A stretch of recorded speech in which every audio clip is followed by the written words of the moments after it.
Do you think rizq is only the food on your plate? The truth is, rizq is far deeper than just what we eat. Let me share with you what it really means in Islam. Rizq is every blessing that Allah places in your life. Yes, the food you eat is rizq, but so is the health in your body, the peace in your heart, and the love of your family. Rizq is the knowledge Allah allows you to learn, the friends who bring you closer to Him, and even the time you spend in worship. Sometimes rizq is not what you receive, but what Allah protects you from. Harm, danger, or loss you never even knew about. Allah tells us in the Quran, "And there is no creature on earth except that its provision is from Allah."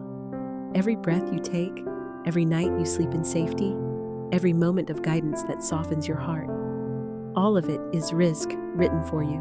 And remember, the greatest rizq is not wealth, food, or possessions. It is iman, the faith that keeps you connected to Allah, and the chance to say La ilaha illallah before you leave this world. So the next time you say Alhamdulillah, don't limit it to the food on your plate. Say it for your health, your safety, your loved ones, your peace of mind, and your faith. Because rizq is not just what fills your stomach, it is everything that nourishes your soul and life.